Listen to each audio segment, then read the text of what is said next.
Autobiography of a Yogi. By Paramahansa Yogananda. Chapter 8. India's Great Scientist, J.C. Bose. Jagadish Chandra Bose's wireless inventions antedated those of Marconi.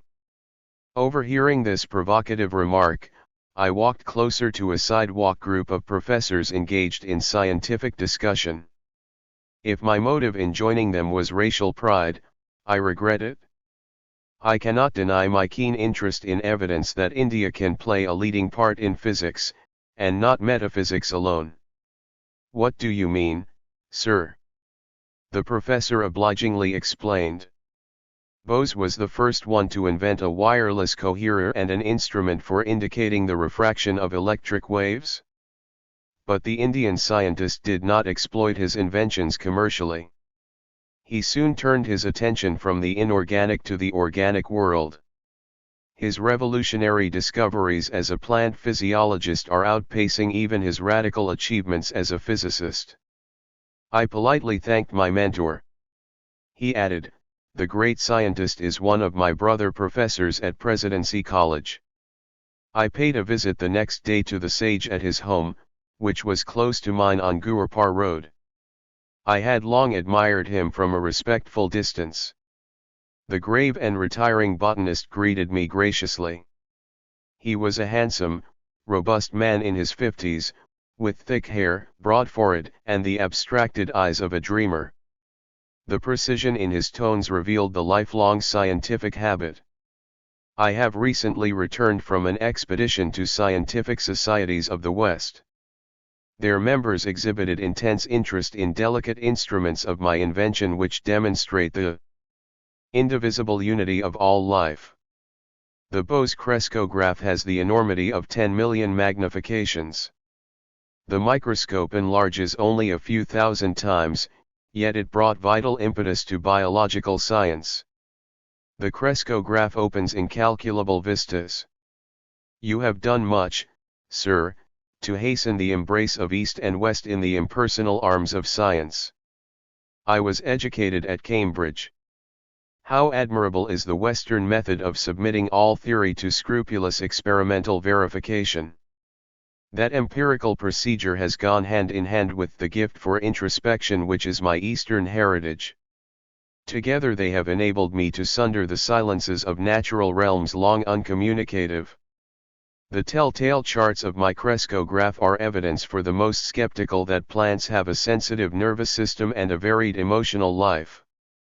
Love, hate, joy, fear, pleasure, pain, excitability, stupor, and countless appropriate responses to stimuli are as universal in plants as in animals. The unique throb of life in all creation could seem only poetic imagery before your advent, Professor. A saint I once knew would never pluck flowers. Shall I rob the rosebush of its pride in beauty? Shall I cruelly affront its dignity by my rude divestment? His sympathetic words are verified literally through your discoveries. The poet is intimate with truth, while the scientist approaches awkwardly. Come someday to my laboratory and see the unequivocal testimony of the crescograph. Gratefully I accepted the invitation, and took my departure. I heard later that the botanist had left Presidency College, and was planning a research center in Calcutta. When the Bose Institute was opened, I attended the dedicatory services. Enthusiastic hundreds strolled over the premises. I was charmed with the artistry and spiritual symbolism of the new home of science. Its front gate, I noted, was a centuried relic from a distant shrine. Behind the lotus fountain, a sculptured female figure with a torch conveyed the Indian respect for woman as the immortal light-bearer. The garden held a small temple consecrated to the noumenon beyond phenomena. Thought of the divine incorporeity was suggested by absence of any altar image. Jagadish Chandra Bose. India's great physicist, botanist, and inventor of the crescograph. Bose's speech on this great occasion might have issued from the lips of one of the inspired ancient rishis. I dedicate today this institute as not merely a laboratory but a temple. His reverent solemnity stole like an unseen cloak over the crowded auditorium. In the pursuit of my investigations I was unconsciously led into the border region of physics and physiology. To my amazement, I found boundary lines vanishing, and points of contact emerging, between the realms of the living and the non-living. Inorganic matter was perceived as anything but inert, it was a thrill under the action of multitudinous forces. A universal reaction seemed to bring metal, plant, and animal under a common law. They all exhibited essentially the same phenomena of fatigue and depression, with possibilities of recovery and of exaltation, as well as the permanent irresponsiveness associated with death. Filled with awe at this stupendous generalization, it was with great hope that I announced my results before the Royal Society, results demonstrated by experiments. But the physiologists present advised me to confine myself to physical investigations, in which my success had been assured, rather than encroach on their preserves. I had unwittingly strayed into the domain of an unfamiliar caste system and so offended its etiquette. An unconscious theological bias was also present, which confounds ignorance with faith. It is often forgotten that He who surrounded us with this ever-evolving mystery of creation has also implanted in us the desire to question and understand. Through many years of miscomprehension, I came to know that the life of a devotee of science is inevitably filled with unending struggle. It is for him to cast his life as an ardent offering regarding gain and loss, success and failure, as one. In time the leading scientific societies of the world accepted my theories and results, and recognized the importance of the Indian contribution to science. Can anything small or circumscribed ever satisfy the mind of India? By a continuous living tradition, and a vital power of rejuvenescence, this land has readjusted itself through unnumbered transformations. Indians have always arisen who, discarding the immediate and absorbing prize of the hour, have sought for the realization of the highest ideals in life not through passive renunciation, but through active struggle. The weakling who has refused the conflict, acquiring nothing, has had nothing to renounce. He alone who has striven and won can enrich the world by bestowing the fruits of his victorious experience. The work already carried out in the Bose laboratory on the response of matter, and the unexpected revelations in plant life, have opened out very extended regions of inquiry in physics, in physiology, in medicine, in agriculture, and even in psychology. Problems hitherto regarded as insoluble have now been brought within the sphere of experimental investigation. But high success is not to be obtained without rigid exactitude. Hence the long battery of supersensitive instruments and apparatus of my design, which stand before you today in their cases in the entrance hall. They tell you of the protracted efforts to get behind the deceptive seeming into the reality that remains unseen, of the continuous toil and persistence and resourcefulness called forth to overcome human limitations. All creative scientists know that the true laboratory is the mind, where behind illusions they uncover the laws of truth. The lectures given here will not be mere repetitions of second-hand knowledge. They will announce new discoveries, demonstrated for the first time in these halls. Through regular publication of the work of the Institute, these Indian contributions will reach the whole world. They will become public property. No patents will ever be taken. The spirit of our national culture demands that we should forever be free from the desecration of utilizing knowledge only for personal gain. It is my further wish that the facilities of this institute be available, so far as possible, to workers from all countries. In this I am attempting to carry on the traditions of my country. So far back as 25 centuries, India welcomed to its ancient universities, at Nalanda and Taxila, scholars from all parts of the world. Although science is neither of the East nor of the West but rather international in its universality, yet India is specially fitted to make great contributions. The burning Indian imagination, which can extort new order out of a mass of apparently contradictory facts, is held in check by the habit of concentration. This restraint confers the power to hold the mind to the pursuit of truth with an infinite patience. Tears stood in my eyes at the scientist's concluding words. Is patience not indeed a synonym of India, confounding time and the historians alike? I visited the research center again, soon after the day of opening. The great botanist, mindful of his promise, took me to his quiet laboratory. I will attach the crescograph to this fern, the magnification is tremendous.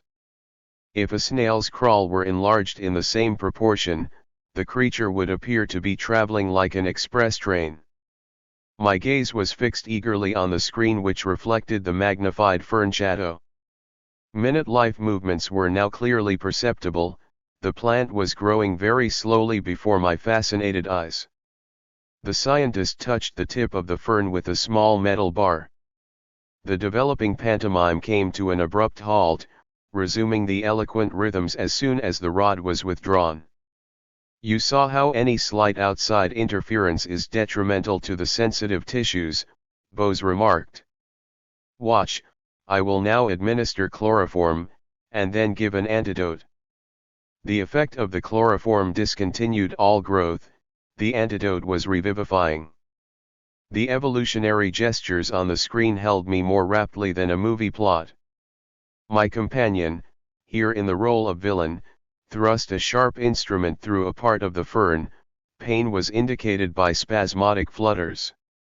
When he passed a razor partially through the stem, the shadow was violently agitated, then stilled itself with the final punctuation of death. By first chloroforming a huge tree, I achieved a successful transplantation. Usually, such monarchs of the forest die very quickly after being moved. Jagadish smiled happily as he recounted the life-saving maneuver. Graphs of my delicate apparatus have proved that trees possess a circulatory system, their sap movements correspond to the blood pressure of animal bodies.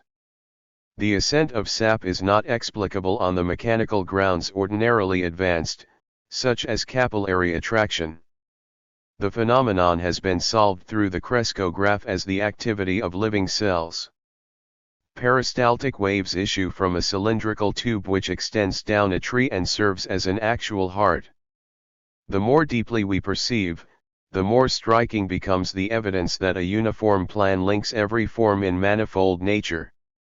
The great scientist pointed to another Bose instrument. I will show you experiments on a piece of tin. The life force in metals responds adversely or beneficially to stimuli. Ink markings will register the various reactions. Deeply engrossed, I watched the graph which recorded the characteristic waves of atomic structure. When the professor applied chloroform to the tin, the vibratory writings stopped. They recommenced as the metal slowly regained its normal state. My companion dispensed a poisonous chemical. Simultaneous with the quivering end of the tin, the needle dramatically wrote on the chart a death notice. Bose instruments have demonstrated that metals, such as the steel used in scissors and machinery, are subject to fatigue, and regain efficiency by periodic rest. The life pulse in metals is seriously harmed or even extinguished through the application of electric currents or heavy pressure. I looked around the room at the numerous inventions, eloquent testimony of a tireless ingenuity. Sir, it is lamentable that mass agricultural development is not speeded by fuller use of your marvelous mechanisms. Would it not be easily possible to employ some of them in quick laboratory experiments to indicate the influence of various types of fertilizers on plant growth? You are right.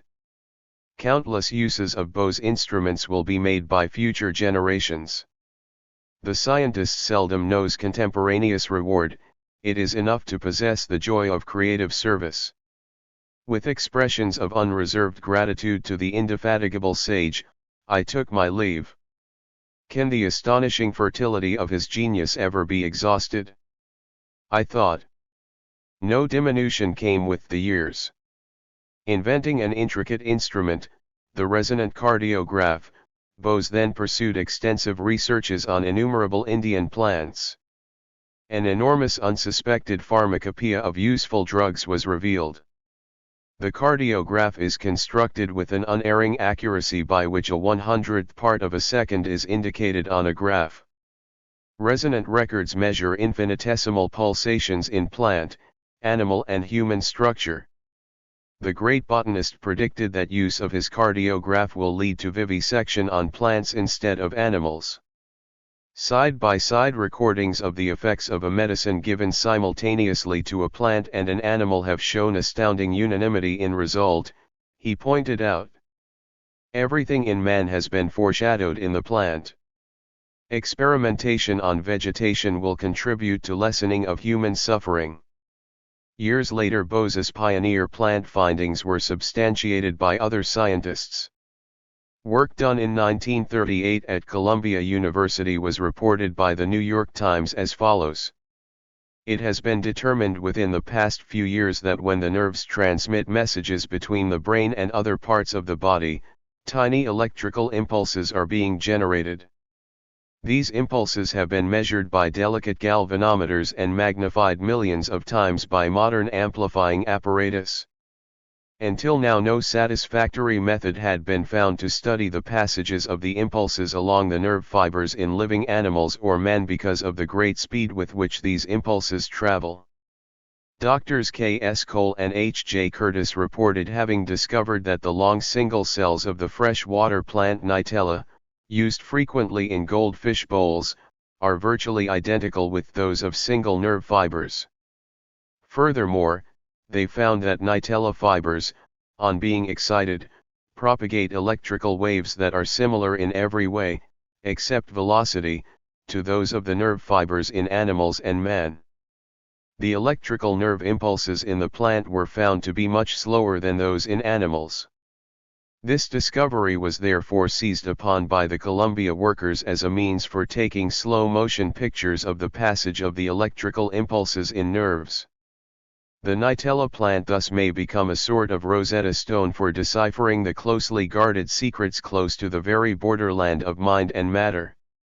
The poet Rabindranath Tagore was a stalwart friend of India's idealistic scientist. To him, the sweet Bengali singer addressed the following lines.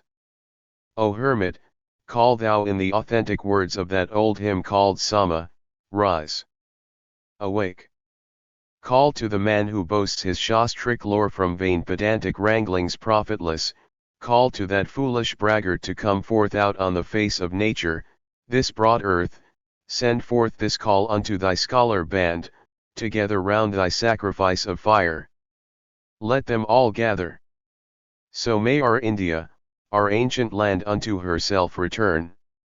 O once again return to steadfast work, to duty and devotion, to her trance of earnest meditation, let her sit. Once more unruffled, greedless, strephyless, pure, O once again upon her lofty seat and platform, teacher of all lands.